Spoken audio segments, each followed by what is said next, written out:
You're looking at a time-lapse of the retired Iowa-class battleship the USS New Jersey. Tugboats gently nose her into a dry dock for scheduled maintenance.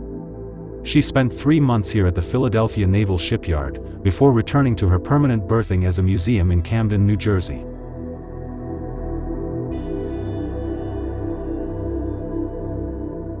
The last 4 battleships America ever built still exist to this day. The 4 ships of the Iowa class have been returned to service numerous times in their history, but they haven't fired their guns in anger for decades. They are all now museum ships. Commenters on forums and social media often ask the hypothetical question, could they ever be returned to active service? Is such a thing even possible? The answer is almost certainly no. They are simply too old.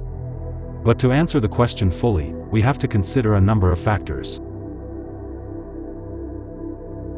Here, satellite imagery takes us to the port of Los Angeles, in San Pedro, California, where we find the USS Iowa, the lead ship in the class.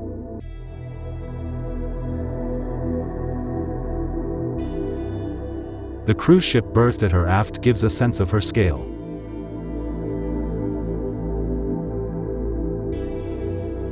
First ordered in 1939, her keel was laid down in 1940, and commissioned in February of 1943. Her main battery consists of 9 16-inch guns. In 2011, Iowa was donated to the Pacific Battleship Center and was towed to her current location, where she serves as a museum ship.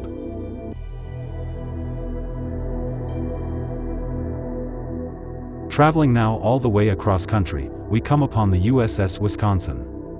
Here, at the National Maritime Center in Norfolk, Virginia, she is preserved as a museum, and can be toured by visitors. The Wisconsin was commissioned in April of 1944, and served in the Pacific, taking part in the shore bombardment of the Japanese home islands. Later she would serve in Korea, and was then placed out of commission in 1958, joining the Navy's Reserve Force, better known as the Mothball Fleet. There she remained, until being reactivated in 1986. We'll get to that part of the story in just a bit. Just up the interstate from Norfolk, we fly to the Philadelphia Navy Yard. Here, the USS New Jersey could be seen in satellite imagery in 2024, while she was laid up for maintenance. After 3 months of restoration, she was returned to her home on the Camden, New Jersey waterfront, where she remains as a museum ship. Commissioned in 1943, she served in the Pacific. She was decommissioned in the 1950s after the Korean War. Then briefly reactivated from the Mothball Fleet in 1968, and sent to Vietnam, to support operations with shore bombardment, before again being decommissioned. Like the other ships in her class, she would have another life later in the 1980s, modernized for a new era of missile warfare. And finally, we travel almost 5,000 miles away, all the way to Pearl Harbor, Hawaii, where we find the USS Missouri. The Missouri was launched in 1944, and was the last battleship ever commissioned by the United States. She also served in the Pacific Theater, and participated in the battles of Iwo Jima and Okinawa. Her most historic moment came when her quarterdeck was chosen as the site for the surrender of Japan, at the end of World War II. She served 2 tours in Korea, and then went into the Mothball Fleet, where she remained, until being a part of the 1984 modernization program. In 1998 she was donated to become a museum in Pearl Harbor. She was placed some distance away from the Arizona, so that she would not overshadow commemorative events at the memorial. So as a purely hypothetical exercise, if the nation decided to reactivate these 4 fearsome ships, what would it take? Maybe more to the point, would it even be a worthwhile goal?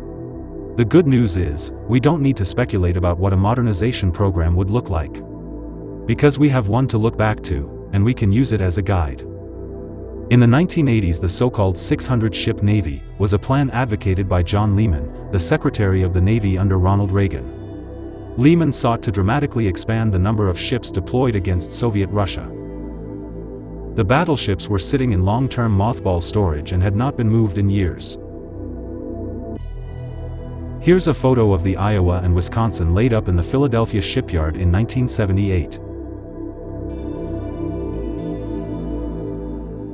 Congress approved Lehman's plan and they were towed out of storage to be completely reconditioned.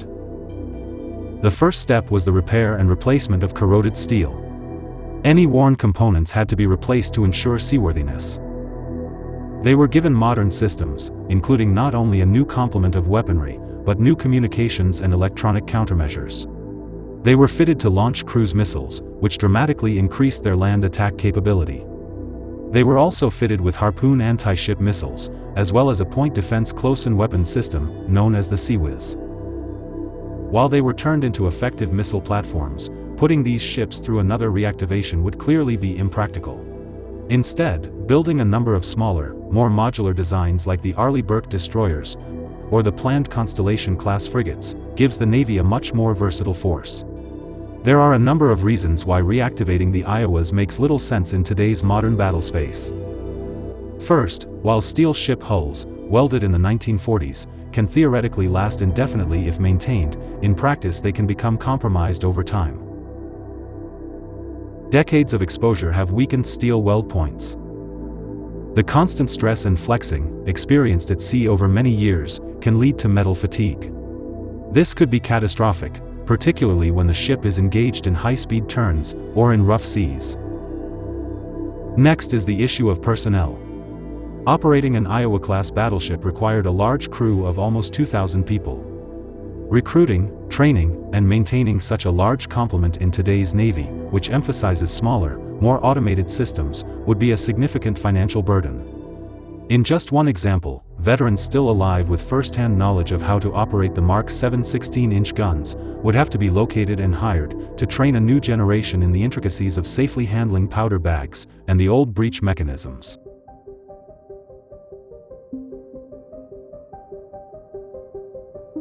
But the most important factor arguing against reactivation is simply that in the modern battle space, platforms this large are much less relevant. There isn't much need for onshore bombardment from sea-based artillery. Targets can be engaged in other ways, including by cruise missiles and by attack aircraft. In an era of unmanned drones and electronic warfare, the Iowa ships become large targets without any measure of stealth. Their use as a show of force can be accomplished by carriers. In any future conflict, engagement of enemy ships would be first accomplished using hunter-killer submarines, which can operate without detection. Modern naval warfare emphasizes stealth, speed, long-range precision missiles, and air power. Battleships, designed for direct surface combat with large-caliber guns, simply have no place in the most likely scenarios. So next time you see someone in a comment thread, or on social media, raise the hypothetical question about reactivating these wonders of history, you'll be armed with the right answer. In the end, the battleships are better off as monuments to naval history, not tools of modern war. They had their time, and they served with honor, but that era has passed. Their role now as museum ships is no less important, educating new generations, not only about the sacrifices of their forebears, but also how the freedom and prosperity they enjoy today came to be.